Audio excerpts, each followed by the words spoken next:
S کے voice کی جانب سے تمام دوستوں کو السلام علیکم۔ حضرت محمد صلی اللہ علیہ وسلم حضرت قتادہ رضی اللہ عنہ سے کیوں محبت کرتے تھے؟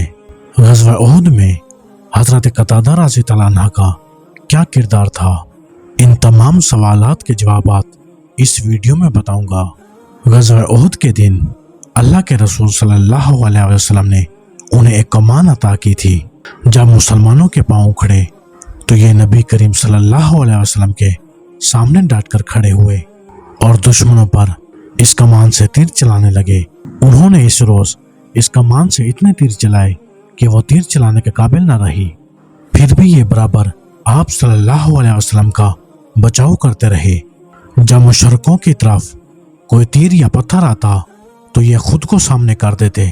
ایسے میں ایک تیر ان کی آنکھ میں لگا، ان کی آنکھ کا ڈھیلا باہر نکل کر ہتھیلی پر آ گرا۔ انہوں نے اسی حالت میں ڈھیلا نبی کریم صلی اللہ علیہ وسلم کے سامنے رکھ دیا۔ ان کی حالت دیکھ کر رسول کریم صلی اللہ علیہ وسلم کی آنکھوں سے آنسو جاری ہو گئے۔ آپ نے اس موقع پر فرمایا، اے اللہ، قتادہ نے تیرے نبی کا بچاؤ اپنا چہرہ سامنے رکھ کر کیا ہے، تو اس کی آنکھ کا اچھا کر دے اور اس کی نظر کو تیز کر دے۔ یہ فرمایا اور اس ڈھیلے کو اٹھا کر آپ صلی اللہ علیہ وسلم نے اس کی جگہ پر رکھ دیا۔ اللہ کی قدرت کے آنکھ بالکل درست ہو گئی، بلکہ پہلے کی نسبت زیادہ روشن ہو گئی اور زندگی بھر اس میں کوئی تکلیف نہ ہوئی۔ ایک رات آسمان پر گہرے بادل چھا گئے، مدینہ منورہ پر گہری تاریکی چھا گئی۔ نبی کریم صلی اللہ علیہ وسلم نماز کے لیے نکلے تو ایک طرف اندھیرا تھا۔ اس تاریکی کے عالم میں لوگوں نے گھروں میں ہی نماز ادا کر لی تھی، لیکن مسجد کے ایک کونے میں ایک صاحب موجود تھے۔ بجلی چمکی تو رسول اللہ صلی اللہ علیہ وسلم نے انہیں دیکھ لیا اور فرمایا، قتادہ کیا تم ہو؟ انہوں نے فوراً عرض کیا، جی یا رسول اللہ، میں نے سوچا اس تاریکی میں جبکہ ہاتھ کو ہاتھ سجائی نہ دے، بہت کم لوگ نماز کے لیے مسجد میں آئیں گے، لہٰذا ہمت کر کے چلا آیا۔ نبی کریم صلی اللہ علیہ وسلم ان کے جذبے سے بہت خوش ہوئے اور فرمایا، اچھا تو نماز سے فارغ ہو کر جانے لگو تو مجھ سے مل کر جانا۔ قتادہ نماز سے فارغ ہوا اور نبی پاک صلی اللہ علیہ وسلم کی خدمت میں حاضر ہو گئے۔ آپ صلی اللہ علیہ وسلم انہیں کھجور کی ایک ٹیڑھی ٹہنی عطا فرمائی اور ارشاد فرمایا، یہ ٹہنی لے لو، یہ تمہارے آگے اور پیچھے 10 ہاتھ تک روشنی ڈالے گی۔ جب یہ گھر کی طرف چلے تو ٹہنی روشن ہو گئی، جیسے کوئی قندیل روشن ہو جائے۔ اس کی روشنی میں وہ نہایت آرام سے گھر پہنچے۔ حضرت قتادہ بن نعمان انصاری رضی اللہ عنہ کا تعلق قبیلہ اوس کی شاخ بنو ظفر سے تھا۔ مشہور صحابی حضرت ابو سعید خدری رضی اللہ عنہ ان کے سوتیلے بھائی تھے۔ آپ رضی اللہ عنہ عقبہ سے کچھ پہلے یا بعد ایمان لائے، غزوہ بدر میں شریک ہوئے۔ احد کی لڑائی کا حال آپ ابھی پڑھ ہی چکے ہیں۔ بدری صحابہ کو نبی کریم صلی اللہ علیہ وسلم نے جنت کی بشارت دی۔ غزوہ احد کے بعد آپ غزوہ خندق اور دوسرے غزوات میں شریک رہے۔ فتح مکہ کے موقع پر آپ 10,000 صحابی کے مقدس گروہوں میں شامل تھے۔ اس وقت ان کے قبیلے کا جھنڈا ان کے ہاتھ میں تھا۔ فتح مکہ کے بعد خون ریز لڑائی ہوئی۔ یہ لڑائی بنو حویزن اور بنو ثقیف کے جنگجوں قبائل سے ہوئی تھی۔ ان بدبختوں نے بہت سے مسلمانوں کو شہید کر کے طیف میں مکہ والوں کی جگیروں اور باغات پر قبضہ کر لیا تھا اور کچھ دوسرے قبیلوں کو ساتھ ملا لیا۔ اس طرح یہ لوگ ایک بڑے لشکر کی صورت مکہ کی طرف بڑھے۔ نبی کریم صلی اللہ علیہ وسلم کو اطلاع ملی تو آپ 12,000 مسلمانوں کے ساتھ ان کے مقابلے کے لیے نکلے۔ ایسے میں لشکر کی بڑی تعداد دے کر کچھ مسلمانوں کے منہ سے بے خیالی میں یہ الفاظ نکل گئے، آج کے دن ہمیں کون شکست دے سکتا ہے؟ اللہ تعالیٰ کو یہ الفاظ پسند نہ آئے۔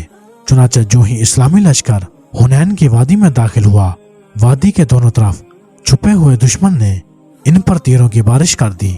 بنو حویزن جو بھی غضب کے تیر انداز تھے، پھر وہ اپنی جگہوں سے نکل کر ان پر ٹوٹ پڑے۔ اگلے دستے میں زیادہ تعداد مکہ کے نئے مسلمانوں کی تھی، وہ بکھلا کر پیچھے ہٹے۔ اس سخت وقت میں رحمت عالم صلی اللہ علیہ وسلم پہاڑ کی طرح جم کر کھڑے ہو گئے۔ صحابہ کرام رضی اللہ عنہ کی ایک مختصر سے جماعت آپ کے گرد کھڑی ہو گئی اور آپ صلی اللہ علیہ وسلم کا بچاؤ کرنے لگی۔ اس مختصر سی جماعت میں حضرت قتادہ رضی اللہ عنہ بھی تھے۔ آپ صلی اللہ علیہ وسلم کے چچا حضرت عباس رضی اللہ عنہ بھی ان میں شامل تھے۔ نبی کریم صلی اللہ علیہ وسلم نے ان سے فرمایا، مہاجرین اور انصار کو آواز دیں۔ انہوں نے نعرہ تکبیر بلند کیا اور مہاجرین اور انصار کو پکارا۔ بس اس آواز کا کانوں میں پڑنا تھا کہ مسلمان پلٹ پڑے اور میدان جنگ کا نقشہ بدل کر رکھ دیا۔ حضرت قتادہ رضی اللہ عنہ اس دن بھی غزوہ احد کی طرح جم کر لڑے۔ روم کے حاکم شرجیل غسانی نے نبی کریم صلی اللہ علیہ وسلم کے قاصد کو قتل کر دیا تھا۔ رسول اللہ صلی اللہ علیہ وسلم نے اس سے انتقام لینے کے لیے 3000 صحابی کا لشکر روانہ فرمایا۔ لشکر کے سپہ سالار حضرت زید بن حارث رضی اللہ عنہ تھے۔ رومی مقابلے میں 2 لاکھ کے قریب فوج لے آئے۔ اتنی بڑی فوج کے ساتھ صرف 3000 صحابی ٹکرا گئے۔ زید بن حارث رضی اللہ عنہ کی شہادت کے بعد حضرت جعفر بن ابی طالب رضی اللہ عنہ نے کمان سنبھالی۔ ان کی شہادت کے بعد حضرت عبداللہ بن رفاع رضی اللہ عنہ میدان میں آئے۔ ان کی شہادت کے بعد حضرت خالد بن ولید رضی اللہ عنہ نے کمان سنبھالی۔ اپنے لشکر کو مشکل حالت سے نکال لینے میں کامیاب ہوئے۔ اس لڑائی کا بدلہ لینے کے لیے نبی اکرم صلی اللہ علیہ وسلم نے اپنی زندگی کے آخری ایام یعنی 11 ہجری میں حضرت اسامہ بن زید رضی اللہ عنہ کی قیادت میں لشکر روانہ کیا۔ اس لشکر میں تمام بڑے صحابہ شامل تھے، انہی میں حضرت قتادہ رضی اللہ عنہ بھی تھے۔ نبی اکرم صلی اللہ علیہ وسلم کی شدید حالات کی وجہ سے اس لشکر کو مدینہ کے باہر رک جانا پڑا، یہاں تک کہ آپ صلی اللہ علیہ وسلم دنیا سے رحلت فرما گئے اور لشکر کو واپس آنا پڑا۔ نبی پاک صلی اللہ علیہ وسلم کے وصال کے بعد حضرت قتادہ رضی اللہ عنہ تقریباً 11 سال حیات رہے۔ آپ نے حضرت عمر فاروق رضی اللہ عنہ کے دور میں 65 سال کی عمر میں وفات پائی۔ امیر المومنین حضرت عمر فاروق رضی اللہ عنہ نے نماز جنازہ پڑھائی۔ علمی لحاظ سے آپ کا مقام بہت بلند ہے۔ اکثر صحابہ ان سے دینی مسائل پوچھتے تھے۔